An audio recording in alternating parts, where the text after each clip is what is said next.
whether it's in your finances, whether it's in your academics, whether it's in your leisure, whatever is your desire. It is also your ambition. What is it that stirs you that you want to accomplish in your life and in your lifetime? It is also about your hope, how you live a life in this world which has many, many challenges, but you live as a hopeful person, knowing that your life matters, your life counts, and you count too, and your dreams count, and nobody must validate your dreams. You validate your own dreams. Your dream is about your goal, how you, the objectives that you have about your life, whether it's in your health, whether it's in your education, whether it's in your lifestyle, all the goals that you have, but how do you realize this dream? Now, there's a passage of scripture in Ecclesiastes chapter 5 verse 3. It says, your dream comes through much activity. Not just little activity, much activity. There's a lot of business that goes into you accomplishing your own personal goals, your own ambition, your aspirations, your hopes as an individual. There's a lot of activity that must go into it.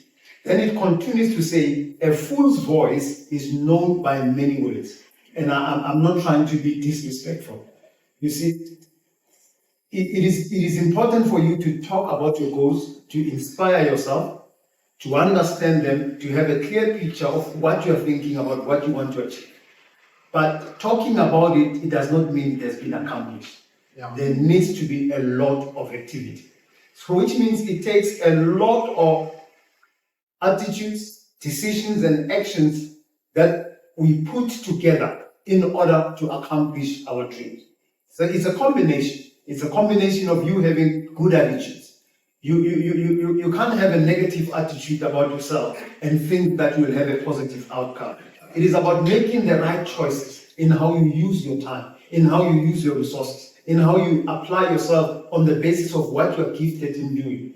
It is about how you act. You see, it does not help you to set goals without getting the goals. Right. Goal setting must be followed by goal getting, which is all about your actions. I like one Olympic marathon runner, successful one, by the name of Jesse Owens. Jesse Owens says, we all have dreams. All of us are dreaming. All of us want the best about our lives. All of us want to be rich. All of us don't want to be poor. All of us want to be accomplished. All of us want to travel. We have a lot of beautiful things that we want to accomplish as individuals. All of us want to have good families. So all of us have things that we want to achieve. We all have dreams. There's nobody who can say, I don't have a dream. But he says, in order to make dreams come into a reality, it takes an awful lot of determination, dedication, self-discipline, and effort. So it's not going to take, there's a lot of people who are talented, but they are not disciplined. So they don't accomplish what they have to accomplish. There's a lot of people who have good opportunities, but they are not dedicated. They don't take their goals seriously. Are you there? Mm-hmm. So there's a lot of people, when you look at them, they are smart, but they are not applying themselves. They don't have effort that they are putting into their activity. Now, there's a scripture in 2 Peter chapter 1, verse 5. It says, for this reason, make every effort. You know, in us trying to accomplish our vision, our dream, our aspiration, we must make every effort. We must use all the tools we have in order for us to reach our goal. Then he makes an example. He says, make every effort to add faith to your goodness. You need a lot of faith. You need a lot of believing in yourself, believing that God will help you, believing that you are surrounded by people who can assist you to accomplish your goals. You must have a positive attitude about your life. You must have faith. You must have confidence in your ability to accomplish your dreams as you see your future. Then he says, we move from this faith. He says, on this faith, add goodness. When you are dreaming, you must have good standards. You must have good standards against which you measure yourself, whether you are accomplishing your goals or not. You don't want to be a person who's accomplishing, but when you're accomplishing, everything that you're accomplishing is mediocre, is substandard, is below what you want to achieve as an individual. Then he says, from your faith you add goodness, onto your goodness you add knowledge. You add knowledge. And that's very, very important. We are smart workers when we know what we want to achieve according to the knowledge that we have in the environment we are playing in. So it is very, very important to know that knowledge is the power that you have. It is the tool that you have in order for you to move forward in the field that you've chosen as an individual to be smart in, to be accomplished in, and to be a professional in according to your gifting. Now, it means then, as an individual, you must have, or you must exercise, or you must exert effort. Effort is work, effort is energy, effort is power for your own progress, because that is under your control. You are not a wheelbarrow. If we take a wheelbarrow, we put it here, the wheelbarrow is not going to move. Though it has capacity to carry, the wheelbarrow must always be picked and be taken forward. It means as an individual, you must have initiative. You need to exercise initiative as a person in order for you to make yourself to work, to make yourself to study, to make yourself to consult other people, to make yourself to plan and move closer and closer to your goal. Robert Collier, one of the leading writers, this is what he says to us when he looks at success. Because all of us want to be successful. Nobody wants to fail. We want to be accomplished. I want to be an accomplished individual. I want accomplished and I don't want to be a failure. That is what I have appetite for success. If you don't have it, we pray you have it. Robert Collier says, success is a sum total, which means it's a combination of small efforts repeated day in and day out. So that's what success. Your life is a journey, but on this journey, you take one step at a time. And as you take steps one day after the other, you are coming closer and closer to your goal. You are coming closer to your goal. Now, just for us to be in a position to apply our topic in saying, but how do I actually accomplish my goal? How do I accomplish my dream? I'm going to use this concept of effort as an acronym. I'm going to use this concept of effort as an acronym. So E stands for eager. You must be an eager person. You must be enthusiastic about your life and excited about your goals, and you must be intense in your processes in accomplishing what you want to accomplish. You must be an eager person. You must ooze with energy.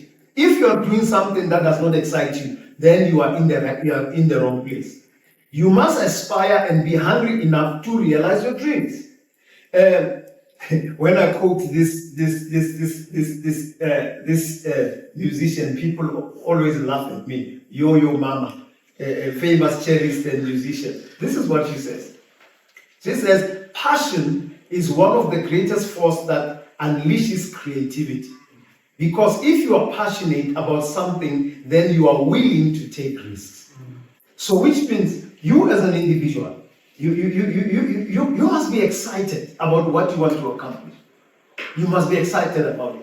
Whatever that you are thinking of what you are accomplishing, whether you want to be an engineer, whether you want to be an entrepreneur, whether you want to be somebody who is creative as a designer in whatever you want to do, you must be an eager person in that activity.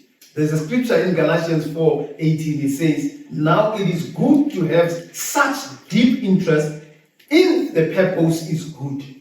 This is true always and not merely when I am with you. So here the writer Paul was speaking to people in a place called Galatia. He was saying to them, it is important for them to be self-driven, to have interest in what interests them, not only when Paul is there. So some people are only inspired when they are in a good environment. Life is not like that. Life is not a catwalk. Life is not manicured and pedicured according to how we desire. In life, we face circumstances that sometimes don't favor us, but our dream must be alive because it is alive in us. Now, F stands for being focused. Focused. You know, it's like a laser light. A laser light has intensity and effect because it is focused. It is about you being single-minded and not scatter-minded. It is about you being attentive to what you want to accomplish. It is about you being engrossed in that dream, knowing that it matters to you. So it is going to be very important that you stay focused on your goals and you manage disruptions and distractions. You see, there's things that will disrupt you from accomplishing your goal and make you to be scatter-minded. And when you are scatter-minded, you waste your energy because you put your energy in every other thing and you are not in a position to be intense to accomplish excellence. Now, George Lucas, the Star Wars enterprise billionaire, says, always remember, your focus determines your reality. You see, your focus determines your reality. If you focus on negative things, you will have negative life. If you focus on positive things, you will get a positive things in your life. It depends on what you are focusing on. What reality do you want to have? What is the reality that you want to have as an individual? You determine that reality by focusing on that reality and managing distractions and disruptions until you accomplish what you want to accomplish. Now, because what you focus on occupies your time and draws your energy, therefore, focus on your goals to become a winner. You want to be a winner. You want to be successful in what you want to achieve. So we understand that focus says, I'm concentrating on this thing, but it's going to take my time. So you have to say, how do I spend my time? How do I spend my time? Do I spend my time in a way that shows that this dream is a priority to me? How do you spend your energy? What are the things that you do when your energy level is high? What are the things that you do? They will determine whether that vision and dream that you have is important. If you pursue your vision when you are tired, then you're not going to excel. But if you give it the prime of your time, then you're going to be focused, you're going to be energetic, and your execution is going to be amazing. Now, Philippians 3, verse 13 and verse 14 to verse 14 is one of the passages also in the Bible. It says, "No, dear brothers and sisters," this is what Paul says, after he has accomplished a lot of things, well-traveled, started a lot of churches, encouraged many believers, raised a lot of leaders who were accomplished in society. He says, "It is not that I have achieved, but it's because I have focused on one thing." Then he says, "Forgetting the past and looking forward to what lies ahead." One of the things that becomes a stumbling block to your success is that sometimes after you have succeeded, you camp around your success. And as if that is all that there is about your life. We have to understand our life is always unfolding to greater things. What I've accomplished today must propel me to something better tomorrow. So I must always be having my future in the horizon, even when I'm accomplishing every day as an individual. And I must not allow my accomplishment to rob me from being a better person than what I have achieved. Now, then he says, "I press on to reach the end of the race and receive a heavenly prize for which God, through Jesus, is calling us." Now, Paul here is talking about his calling. His calling was like a dream, something that he believed he was born to do. Everybody has a destiny. Everybody has a purpose, and your purpose must drive you. You must focus on your purpose. He was saying, I'm pressing on to my purpose. Even when along the way, there's these small objectives that I'm accomplishing. The major goal is there. The finishing point is there. I'm going for it. I'm not going to allow what I'm accomplishing here to distract me and discourage me and make me to declare my victory before time. I know what is my ultimate. We all have our ultimate. Never compromise on your ultimate, even when you are succeeding at the moment.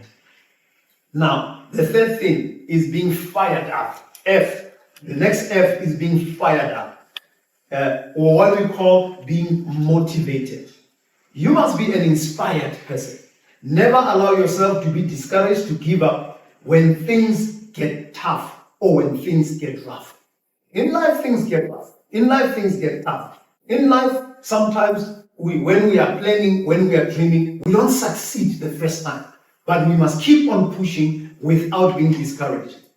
Deep Roy says inspiration comes from within yourself. One has to be positive. If you are positive, he says good things happen. So as an individual, you have to decide from within yourself. I'm going to be an inspired person.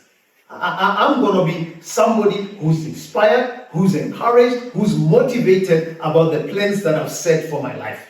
And let those things push you. Be fired up, be motivated, no matter what happens. If you fail the first time, keep on trying and learn from your failure and correct your mistakes, but keep on pushing on until you accomplish what you want to accomplish. Psalms 55 verse 22, it says, cast your cares on the Lord, he will sustain you. He will never let the righteous be shaken. There's things that needs to shake us. There's things that discourage us. There's things that when they come our way, we think, maybe I should quit. Maybe this thing is not meant for me. No, it is meant for you. Life is tough.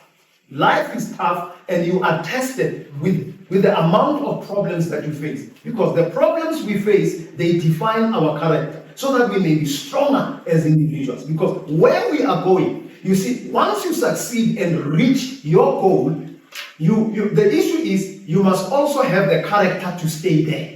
Your success must not be an event. Your success must be a lifetime experience. You must not be a success today and tomorrow you are discouraged, you have lost everything else, and you can't remain where you're supposed to remain. So there will be things that will shake you. From our perspective is that we also know that our spiritual muscles must also be strong. Our spiritual muscles also have to be strong. You have to know how you inspire yourself. Whether it's through prayer, whether it's through reading the Word of God, whether it's through saying certain things to yourself that are slogans that keeps you from going, whether it's doing certain things, whether it's running, whatever you have to do that makes you to have stickability as an individual. Oh, it is being organized. You must be an organized person. Don't live your life at the random, being haphazard. You must be prepared and orderly with your life. I didn't say you must be boring. I didn't say you must be boring. But I'm saying you must be organized. Organize your life. Prioritize what you want to achieve. I always say, always have 5 leading priorities in your life that you want to accomplish, that are a theme of your life, that your life rotates around. Just 5, not many, not 10, not 20, just 5. So organize yourself. Don't allow yourself to live at random and be disorganized as a person. Have a plan, and in that plan, indicate what is your strategy for action and follow it. A lot of people plan, but they don't have follow through. That is why they don't accomplish. They don't accomplish. You see, if somebody would say, this year I want to lose weight, but how are you going to lose weight? Have you considered your diet? Have you considered your physical exercise? Have you considered how you are going to rest? Don't just say, oh, this is my year. Everybody's year. But where is the plan? And when that plan, where's the program? What's the plan of action? And in that plan of action, do you have follow through? What is it that you're going to do every day? What is it that you're going to do every week? What is it that you're going to do every month? What is it that you're going to do every quarter? And how are you going to monitor it, whether you have accomplished it or not? I've seen people and say, hey, this year I want to be debt-free. Are you there? But they are not talking about how they are managing their spending habits. They are not talking about how to raise extra income in order for them to be debt-free. Because if you are in debt, it means the income you have, it is not enough for you to live by. So it means you must raise more income. So there must be a plan. Barbara Hill says, clutter is nothing more than postponed decisions. Clean up your life. There's a lot of things sometimes in your life that are unnecessary, that are chowing your time.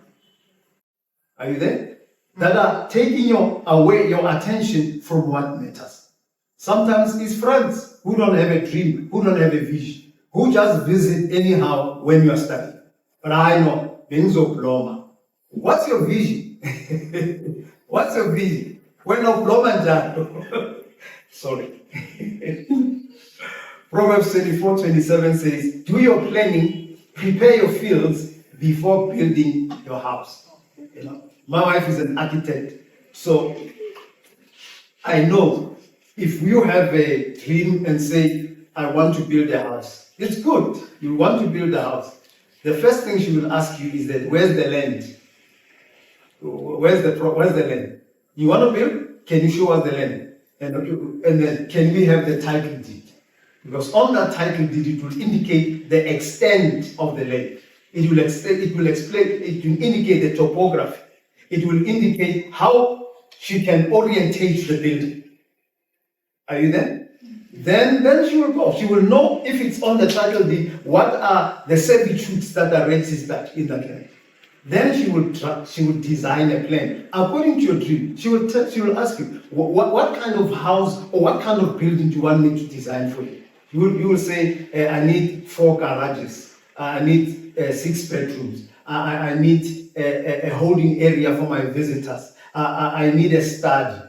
I need this. I need the swimming pool here. I need this, depending on the land. Then she will come with a design, and then she will give it to you. Are you there?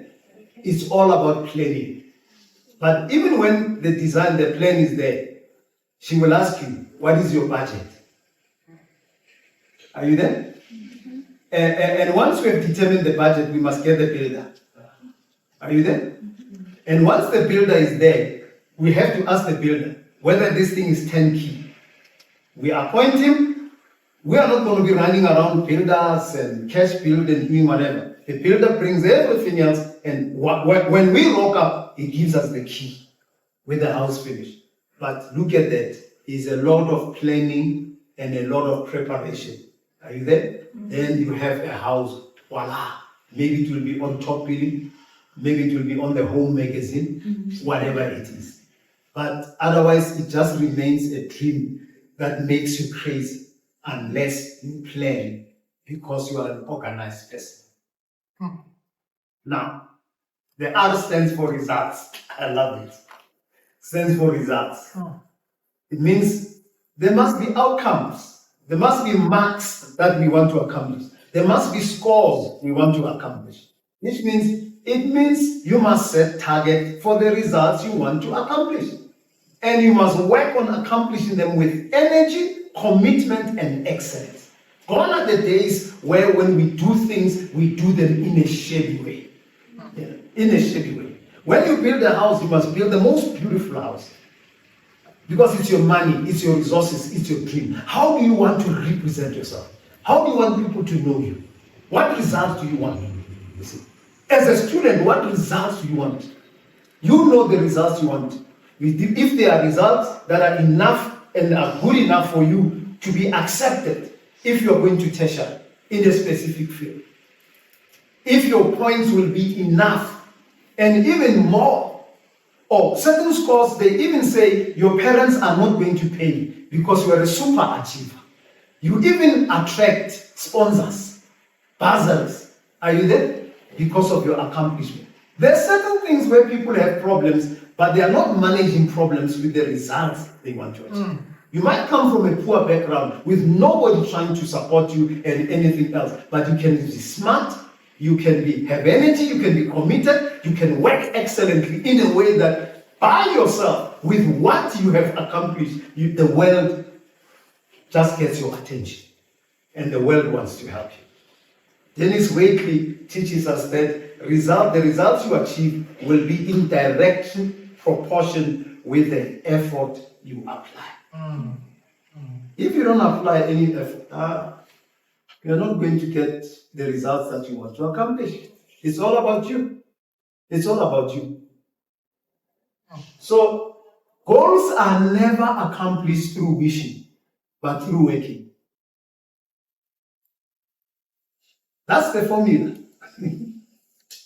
That's the formula. That is why when you are on strike, they say, no work, no pay. in the industry, if you kekeleza and you are not at work, they tell you, no work, no pay. Simple and straightforward. That's the law of life. And you must wake up now because you're growing into adulthood. Life is about that. There will be a moment where there won't be any, your parents will be too tired. They will be too tired to give you an allowance. So you must allowance yourself. Proverbs 14:23 says, all hard work brings profit, but mere talk leads only to poverty. Now we are just about to conclude now. T on this effort stands for being teachable, ready to acquire important knowledge.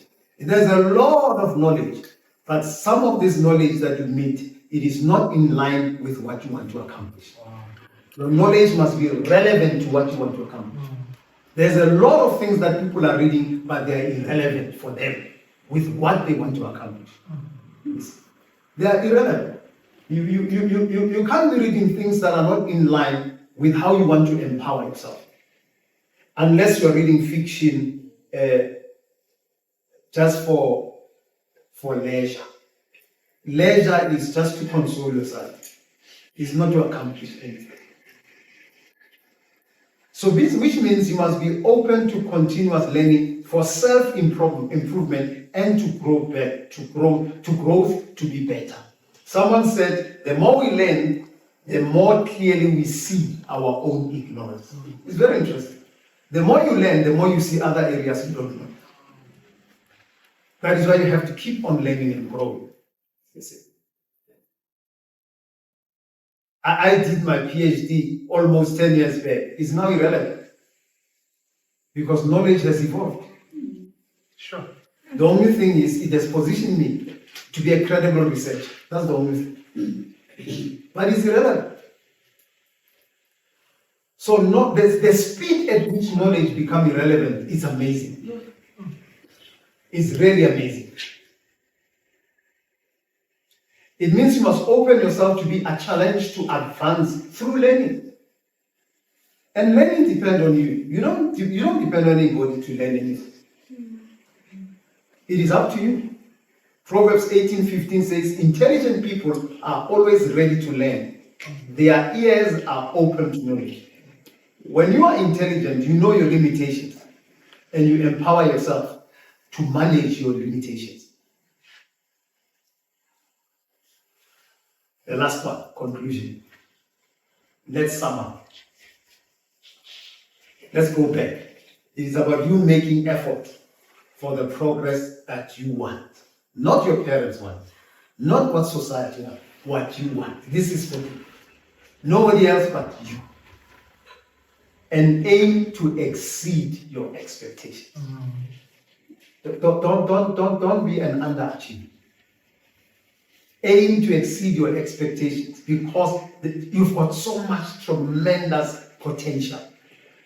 You are a loaded person. You are a resource that you as an individual, you must still discover the things you're capable of doing. Stop making excuses for your underachievement and make more effort for your overachievement. You see, your great efforts will be rewarded and recognized greatly.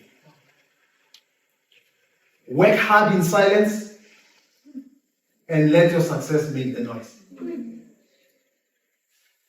I want to close with a story. I always tell this story when I'm with young people. Never undermine yourself as a South African. You can stand anywhere in the world and compete against the best in the world. I remember the second year after my PhD was published on Google, I received a call from Germany, from the University of Basel, and they had read my thesis. So they invited me to be a speaker. So here am I, I'm going to Basel. Basel is on the border of Switzerland and Germany. It's on the border. It's a town that is on the border there. So for you to reach Basel, you must fly into Switzerland and take a train to Basel. So here am I'm going there. So I land in Switzerland, in Zurich, and when I'm there, I go down to the train station. I'm waiting for a train for a trip of 1 hour, 30 minutes. I said, okay. So when I'm there, I'm carrying my bag and I'm pulling the other one. I'm sitting there. Then comes this young man. He comes towards me. And then I see this guy, he looks South African. So he comes towards me, he says, hey, Mzansi for sure. So then I get, hey, Mzansi for sure. So then we started to talk. Then I asked him, what are you doing here? He says, no, I'm working here. You're working here? I said, how did you come back to work here? He says, I'm an aeronautical engineer. He says, the plane you were flying on, my team is maintaining it. Imagine, he says my team. So which means he's a supervisor of aeronautical engineers. Very young. So then I became curious. How did you land up there as an aeronautical engineer and nog aan to land up working in Basel for Swiss Air? Then he tells me his story. He says, I come from Rustenburg. I grew up in Rustenburg. I did my maths and science and whatever, and then I passed. Then, because it's several years back, I went to VetsTech before it was swallowed by UJ. I went to VetsTech and I did my diploma in aeronautical engineering. Then I worked for 8 years as a technician who fixes this Boeing and whatever for SAA.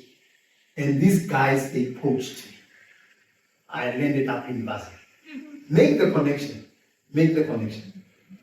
Rustenburg, maths and science, in a rural area, comes back study at VetsTech, not even the university.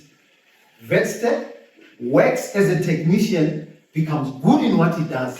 He takes a job from the Swiss and the German, and he becomes their manager. Don't undermine what you have. And undermine South African engineering. Here we are sitting on the platform. He's fixing the plane I landed on. I'm going to Germany to fix the theologians in Germany because they saw my thesis on the internet.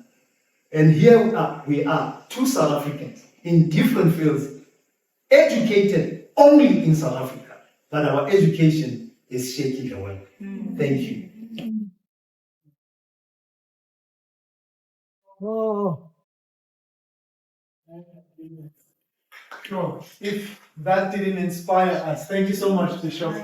We really appreciate that. Sure, I told you guys, Owoti, you will leave this place inspired. I know that story landed for me. I don't know. I am stopping to be mediocre. I am going to dream big. I'm going to make sure that I organize myself. We're still going to reflect on this, ne? Another round of applause.